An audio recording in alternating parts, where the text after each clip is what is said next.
Така, се враќаме повторно во студиото, како што најавив на самиот почеток на емисијата. Денеска имаме 3 предвидени разговори. Вториот разговор е со мојата драга гостинка Марина Анчевска, НЛП мастер тренер коуч. И еве, така, тренер за личен развој, мотиватор голем.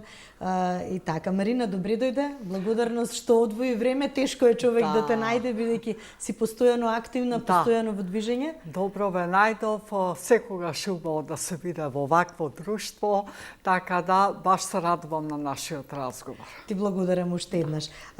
Интересно е, тренер за личен развој, но ова се дел од тие некои занимања кои што ја краса твојата биографија, ги има многу. Да. Сега би почнале, кои се придобивките на НЛП програмите? Првично, што е всушност таа НЛП програма? Малце да ги воведеме гледачите во тоа. И што е тој личен развој? Што е клучот за тој личен развој кај секој поединец? Да се потикне. Прво е да кажеме дека животот е процес, нели? Со постојани промени. А дали ние ќе се развиваме со тие промени е избор. Значи, тоа не секој го прави, затоа што на луѓето не им е секогаш лесно да излезат од зоната на комфорот, така, и тоа е некој животен процес. И сега има разни методи кои што можат да ни помогнат, но меѓутоа прво ние треба да сме љубопитни, да сакаме да се смениме. Или па животот ќе не натера, нели, да отидеме во некаква промена. Јас НЛП-то го работам одамна, нели, веќе 17 години во Македонија, така да тоа ми е мене, да кажем, една од моите љубови, покрај тоа што сум холистички терапевт, йога учител, коуч, нели? НЛП-то е нешто што ми е базата, основата. НЛП-то помага всушност да си ја најдеме структурата на нашето размислување. Че не е важно што нас ни се случува, туку е важно како ние реагираме на тоа. И тоа е всушност НЛП-то преку разните техники и методи што ги има, ние се откриваме себе си. Не е техника за комуникација со други, туку со самите себе. Бидејќи ние со нашиот начин размислување креираме некакво однесување, тоа однесување влијае на околината, околината реагира на тоа и после ние се чудиме како дојдовме до ова. Па се доаѓа од натре. Рече, најтешко е можеби да се направи првиот чекор, да се излезе од комфорната зона. Тука ни е најсигурно, чекор напред да не се направи. Како мастер тренер имаш оригинален тип на обука. Инспирацијата можеби е базата, дека треба, како што спомена, човек да биде инспириран и да сака да го направи тој прв чекор. Од што пати човекот на 21. век? Исто како и на 20 и на 19 од сам себе. Од сам себе, од неосвестеност, од несвесност за тоа дека се е поврзано едно со друго, дека ние доаѓаме од семејство, семејството има огромно влијание на нас како деца, нашите родители имале огромно влијание од нивните родители и се додека ние не почнеме, ние минатото не можеме да го смениме. Меѓутоа може да не се инволвираме во тоа, со тоа што нема да го превземеме емоционалното наследство, може би убедувањата и верувањата кои што веќе не користат за 21. век, и да направиме некаква промена. Меѓутоа, ние сите сме само лојални деца на нашите родители. И не е лесно да излеземе од таа матрица, од тој систем на вредности, затоа што ако излеземе, мислиме дека не припаѓаме веќе таму. И тоа е, мислам, најголемиот предизвик сега на луѓето во 21. век, бидејќи сето ова што се случува сега и ние гледаме дека нешто е деструктивно, а не сме свесни дека ние всушност се уште сме во минатото, се уште живееме некои работи што можеби не можат да се применат во 21. век и всушност ние сме заглавени. Како да се излезе? Што првично се прави на овие обуки? Бидејќи рече директно на поединецот е фокусот. Колку е важно првично да се препознае проблемот. Ако зборуваме за проблем. Да. Најчесто ние сега од брзото темпо на живење, модерниот начин на живот кој што ни бара постојано некаде во брзање па да стигнеме да ги завршиме обврските, да завршиме со деца, со еве ова што ни е професионална преокупација, колку е првично тешко или лесно да се направи рамка каде сме, каде се наоѓаме и од што да почнеме. Се зависи прво од апетитот, нели? Што сакаме да постигнеме, колку ни треба, нели? Колку исто е тука и прашањето колку доволно сум направил во животот, затоа што тоа сите си го прашуваме. Меѓутоа и тоа прашање може да се одговори, ама прашањето дали сум доволно јас сама на себе е сосема друго прашање. И тука во трката за правење на материјални добра, во трката на децата да бидат целосно заштитени, да бидат да одат да се обучат, да одат на секакви тренинзи и курсеви, ние се забораваме себе си. Меѓутоа на детето најмногу му треба љубов и внимание. Другото се може да го добие.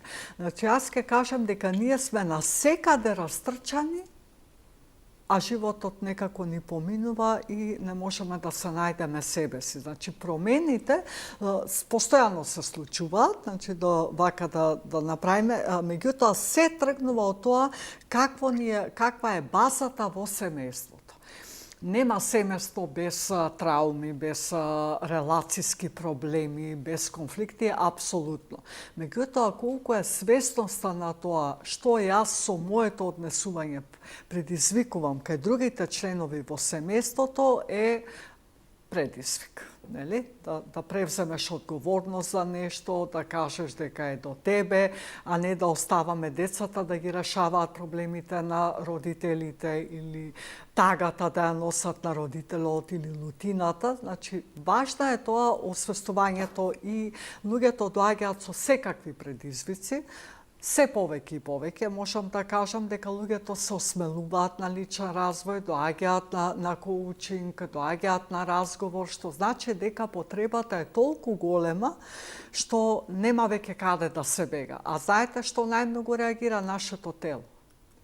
Кога ние ќе осетиме проблем, предизвик, болка во нашето тело, тогаш бараме оваква помош. Некогаш можеби и не сме ни свесни колкав товар сме носеле. Да.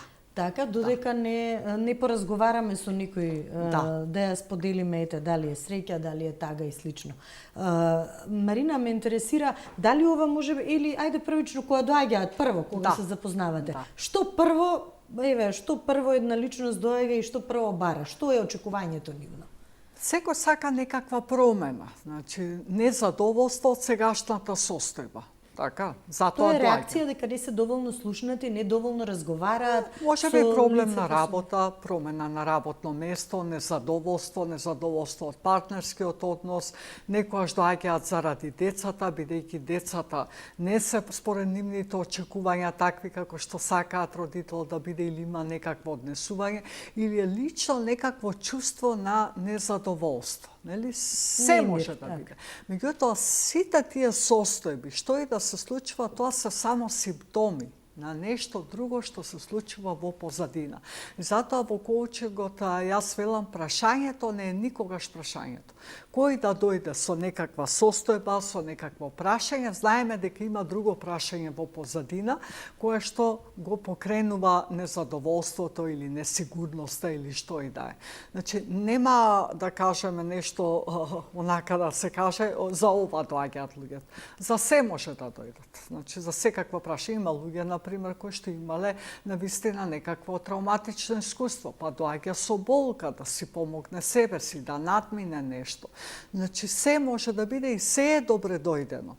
И секој треба да се охрабри, затоа што ние самите не можеме да си ги решиме работите, бидејќи ние не можеме свесно да го смениме несвесното.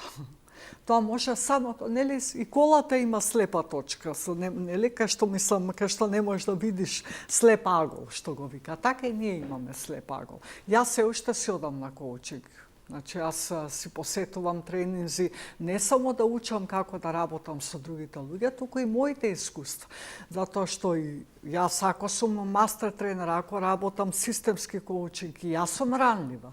И мене ме погодуваат работи, ја поминувам ни своји искуства, затоа што животот е постојано движење. Не е сега, ова го решивме и готово, до крајот на животот толку, завршив, нема друго. Не. Животот, како што кажав, е процес и постојано ќе има предизвици, меѓутоа на нас е како ќе се носиме со нив. А колку повеќе работиш на себе, искуствено поминуваш низ процесите, не е само да прочиташ книга или да одиш на тренинг, туку тоа треба да го примениш, толку поедноставно, подисоцирано ќе се однесуваш во другите ситуации во животот. Колку дисциплини се мешаат во...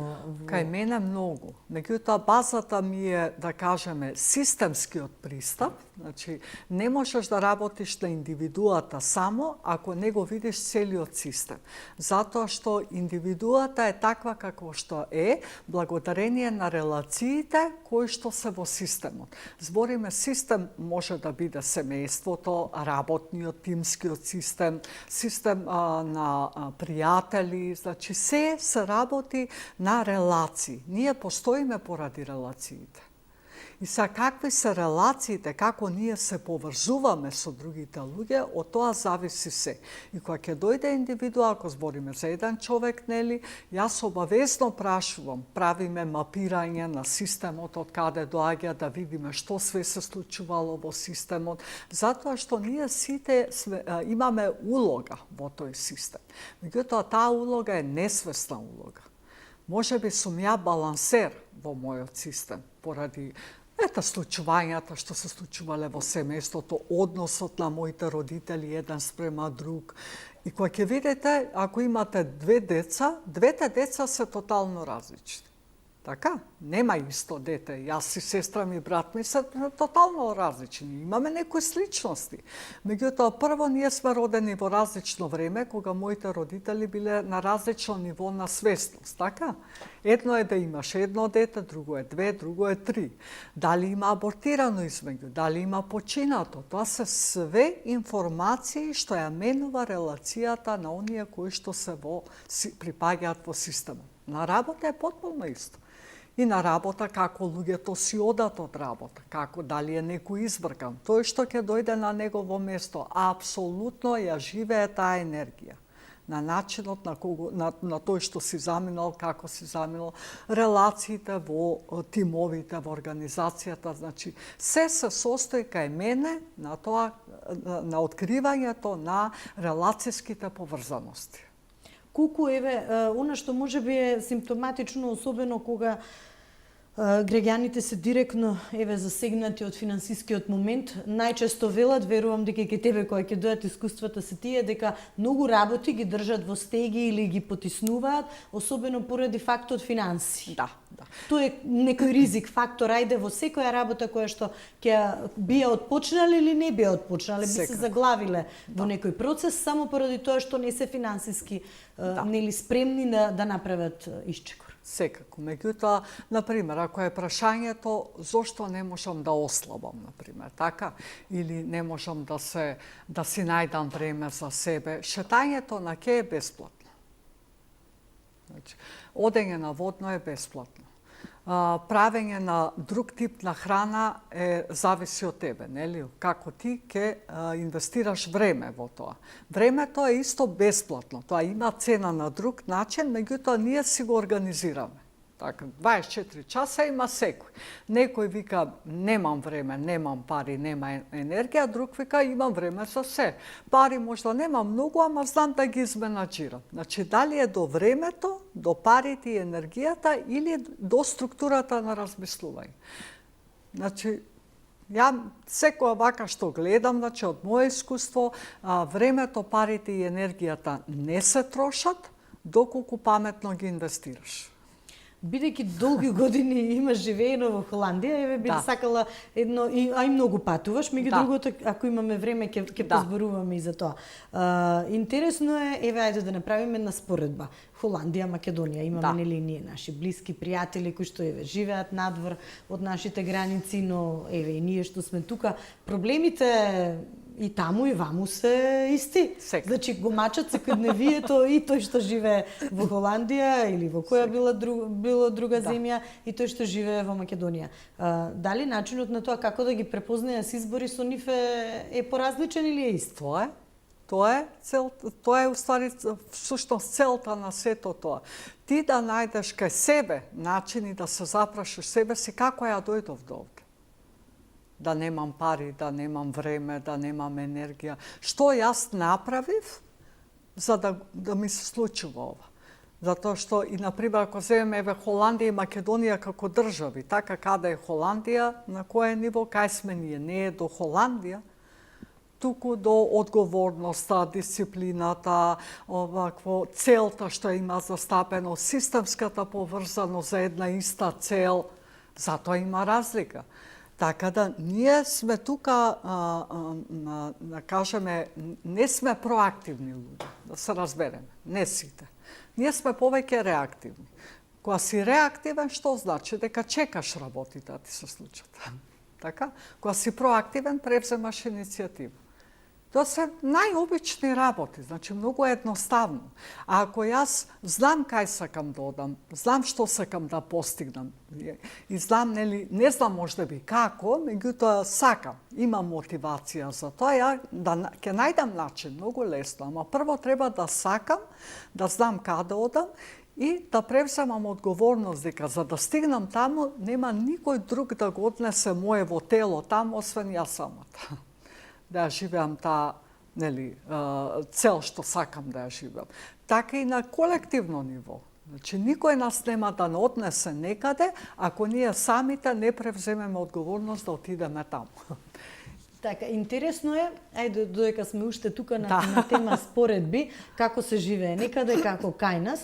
Интересна е еве желбата на како да речам, на жените да бидат постојано, нели, нешто налик на некој живот на светски звезди или можеби во физичкиот изглед да вложуваат многу, па мажите да имаат нешто повеќе, нели, пари, финанси, како на филмско платно и слично, но генерално дали таа трка по пари треба слепо да не носи во некоја друга насока или треба сами да размислиме. Споредбено еве сакав да речам, ако некои наши граѓани овде не би се одлучиле да работат некоја работа или ако немаат доволно финанси, па да работат и втора работа, во странство би им било многу полесно тоа да го направат и би го направиле. А овде нема да го направат тоа. Трка за пари, нели? Парите се исто... Постојано тоа го зборуваме. Системот...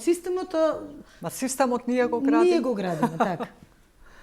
Нема тука друга филозофија, се зависи. Често пати го спомнем, пак ќе спомнам. Во секоја земја каде што одиш, само погледни го сообраќајот и ѓубрето.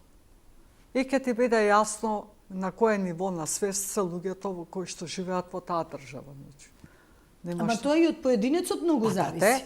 Лично од поединецот како се однесува. Ако не е стимулиран од системот, не го води системот во некој друг правец, и холанѓаните се научиле некогаш да бидат дисциплинирани, мотивирани, да бидат одговорни, да превземат одговорност. Кога холандската влада ќе каже во Холандија дека од сега треба да се штеди, ја тоа сум се чудила, сите штедат. Значи, штеди вода, не расфрла вода, штеди не знам што и да е кажано. Затоа што знаат дека штедењето е нивна, нели, ако, например, имаше периоди кои имаше суша во Холандија пред 2-3 години и беше наложено никој да не полива цвеќиња, да не расфрла вода, например, ако прави нешто да чува водата, сите тоа го праве. Затоа што знаат дека ако не го направа тоа, последиците беа јасно кажани што ќе биде од тоа. Така и секој си превзема одговорност. Ама има нешто како семејството. Тие се вредностите на семејството. Значи, ако семејството има некои вредности, децата апсолутно ги превземаат тие вредности, затоа што знаат, ако не ја превземе таа вредност, нема да припаѓа во семејството на некој начин, нели? Не дека родителите кои го избркаат, меѓутоа чувството на припадност станува знак прашалник. И затоа после ќе ја бара припадноста секаде на друго место, тоа е проблемот со тинеџерството, нели? Ќе ја бара припадноста да припаѓа во некоја група, во нешто да прави, иако е тоа деструктивно, ама таму е видено детето, таму припаѓа некаде, таму си истомислениците и не е до детето, никогаш. Не постојат глупави, невоспитани, непослушни, не знам какви деца. Децата само го одражуваат тоа што се случува во семејството. И сега, ако го земеме семејството, исто е и со колективната динамика во една држава. Потполно исто. Само на друго ниво, пошироко ниво. Инаку се тргнува од индивидуата во каква релација поврзаноста со системот во кој што припаѓа. Са тие релации си спомешани, нели? Ако родителите немаат добар однос партнерски, едно од децата е измеѓу. Нешто мора да ги врзе, да ги поврзе. Са тоа дете има огромен товар. Често пати, така како ќе дојдат и млади, на 20-30 години се случува да им кажам дека треба да се разведат од родителите. Или пак очекувањата на родителите кога се големи од нивните деца за тоа што треба да бидат, што треба во иднина да станат, која професија да изберат, или малку да одиме поназад во кое училиште еве да се запишат, што понатаму да прават со своите. Воспитување со услов или со страф.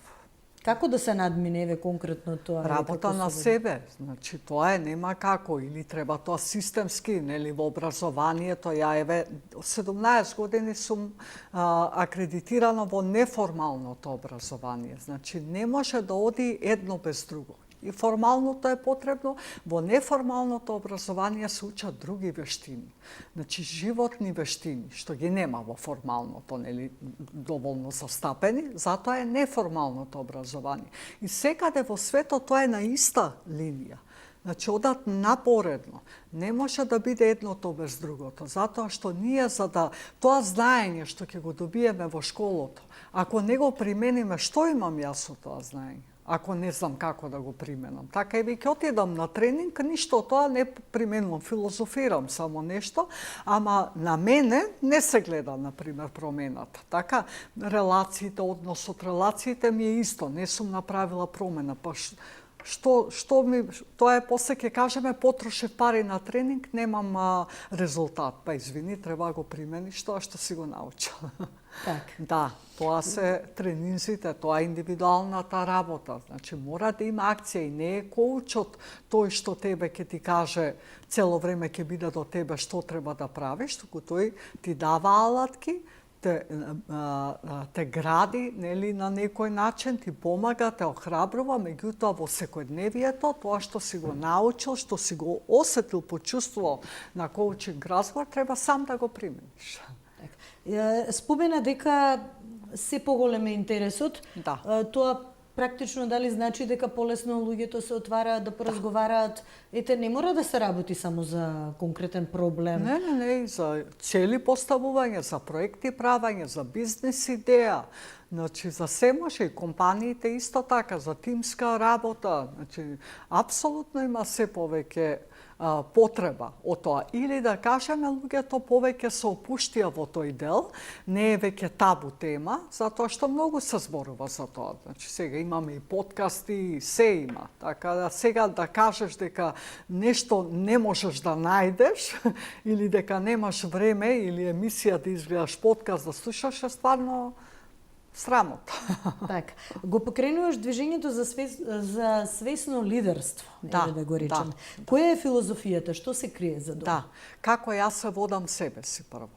Значи, прво да се именувам јас како лидер, а да немам следбеници, или да не можам себе си да се следам. Не сум лидер. Лидер си прво на својот живот. И лидерството и се што работам има холистички пристап.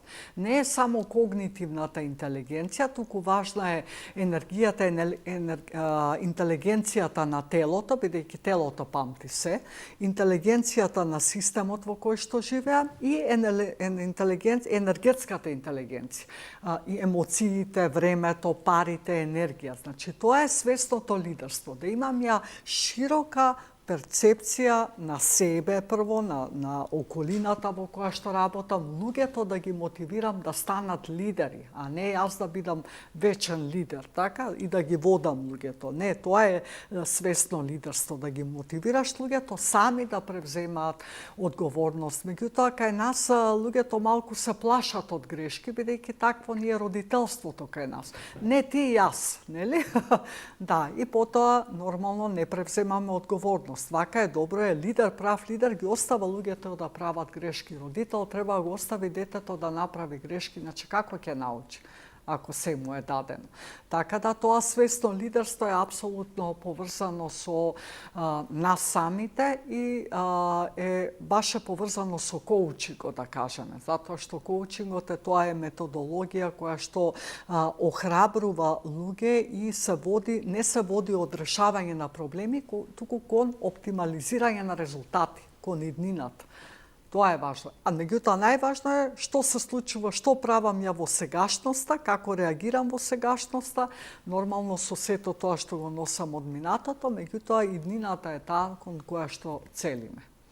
Дали начинот на исхрана има директно влијание, стилот на живење? Ти си автор на една многу интересна книга, едноставно јас. Она што спомена, едноставно од себе треба да почнеме и тоа да биде првата работа која што ќе не однесе каде и да не носи патот. Да.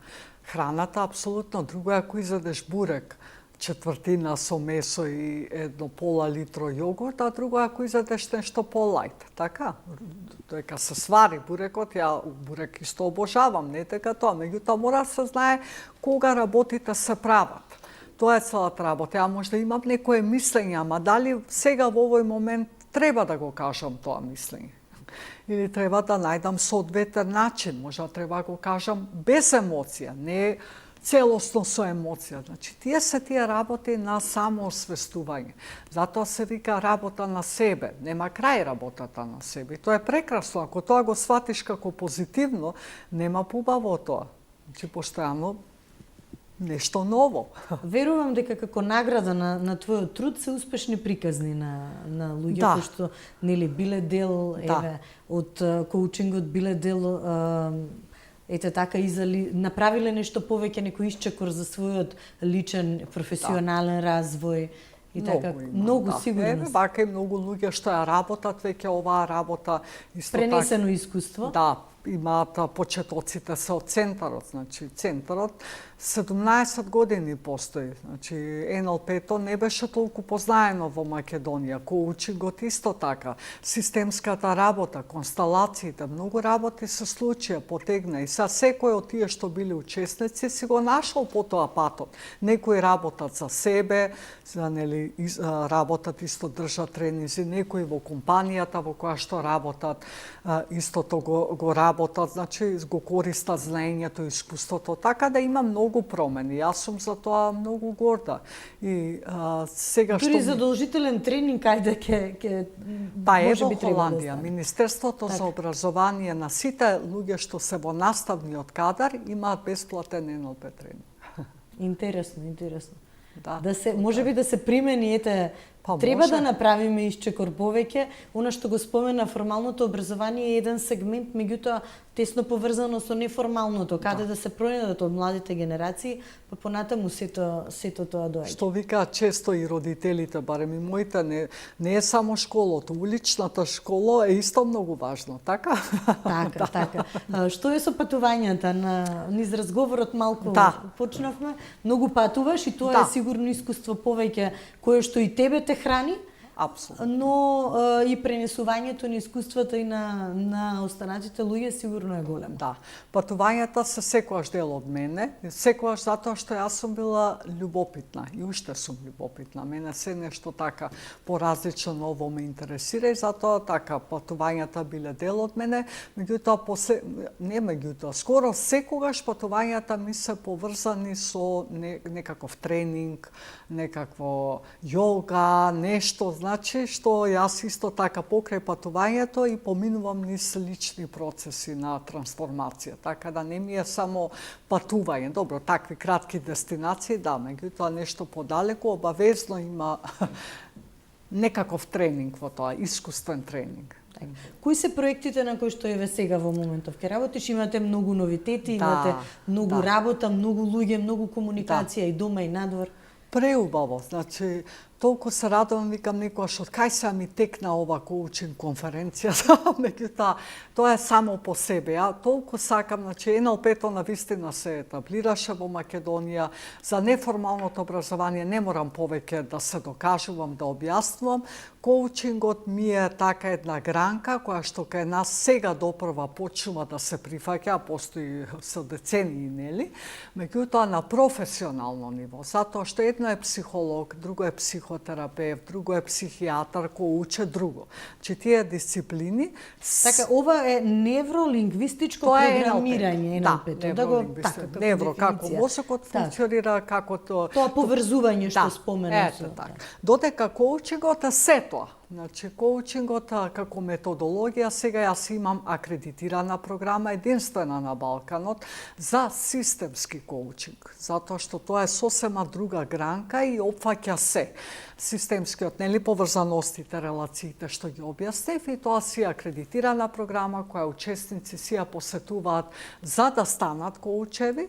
Значи, веќе имаме први акредитирани коучеви во Македонија и напоредно со тоа се разви идејата за коучинг конференцијата и целта е да го издигнеме коучингот на вистина на едно професионално ниво и во таа конференција ќе учествуваат исто и од Македонија и од странство, значи реномирани коучеви кои што... Кога ќе се случува? 6 и 7 ноември во Александар Палас и ќе биде конференција во која што нели ќе биде интерактивна, бидејќи коучингот не е само зборувањето. Коучингот е апсолутно интеракција и нема да биде класична конференција, туку ќе биде конференција каде што ќе има голем број на интеракција со предавачите и презентерите и целта е да со искуство да си заминат дома. И можеби со некое ново прашање кое што кај нив е потикнато за да видат нели каква промена може да направат, а вториот ден се ексклузивни работилници за мал број на учесници кои што се вистински заинтересирани да работат како коучеви. Така да тоа е нешто што викам, имам чувство, јас имам соработка нели со Ивент центар Адвербум, соработуваме пошто е голем проект кој што не можам сама да го правам, меѓутоа таа поривот дојде некако однатре и викам време е да се организира нешто вакво и јас сум премногу среќна и благодарна за поддршката, за сите што ја даваат, бидејќи ова ќе направи една уште поголема промена во неформалното образование. Марина, ти благодарам за одвоените минути, интересен разговор, верувам дека и на нашите гледачи им беше интересно исто колку и на нас, многу информации. Да. Се надевам дека многумина кои што ќе се пронајдат, ќе најдат начин за комуникација со тебе, бидејќи се повеќе и повеќе луѓе има заинтересирани за тоа да се пронајдат себе си, да го пронајдат патот до успешноста, да не живееме како велат во некој отворен затвор и да не се надпреваруваме со успешен живот, туку да ја живееме собствената лична успешна приказна. Уште еднаш ти благодарам. Благодарам за можноста и секако остануваме во дружба. Да. Благодарам уште еднаш. Почитувани, ние правиме овде кратка пауза и повторно се враќаме во студиото.